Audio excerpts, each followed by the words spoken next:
നമസ്കാരം, ഞാൻ അജയ് ഉണ്ണി. ഇന്ന് നമ്മുടെ ഭാരതത്തിലെ തെരഞ്ഞെടുപ്പ് എല്ലാം കഴിഞ്ഞ് കുറെ പേർക്ക് നിരാശയുണ്ട്, കുറെ പേർക്ക് സന്തോഷമുണ്ട്. അപ്രതീക്ഷിതമായ പല കാര്യങ്ങളും നടന്നു. ഇതൊന്നും എന്നെ ബാധിക്കുന്ന കാര്യമില്ല. ആരാണെങ്കിലും നന്നായിട്ട് ഭരിച്ചാൽ മതി എന്നുള്ള ഒരു ആഗ്രഹം ഉള്ള ഒരു ചെറുപ്പക്കാരാണ് ഞാൻ.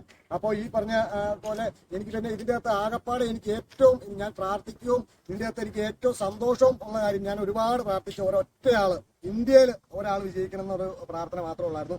അത് നമ്മുടെ സുരേഷ് ഗോപിയാണ്. അത് പാർട്ടിയോ പതാകയോ ഇതൊന്നും ഞാൻ നോക്കാണ്ടാണ് ആ പുള്ളി സുരേഷ് ഗോപി ജയിച്ചില്ലായിരുന്നെങ്കിൽ അതൊരു ഭയങ്കര ഒരു വിഷമമായിരുന്നു.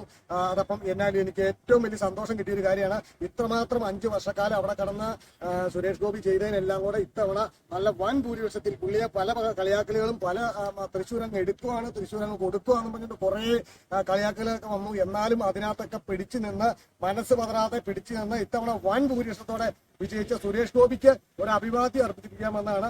അപ്പം ഓക്കെ, ഇതൊന്ന് പറയാമെന്നാണ്. വേറെ ആരുടെയും കാര്യം എനിക്കറിയേണ്ട. സുരേഷ് ഗോപി ജയിച്ചതിൽ എനിക്ക് വളരെയധികം സന്തോഷമുണ്ട്. അപ്പം നമസ്കാരം.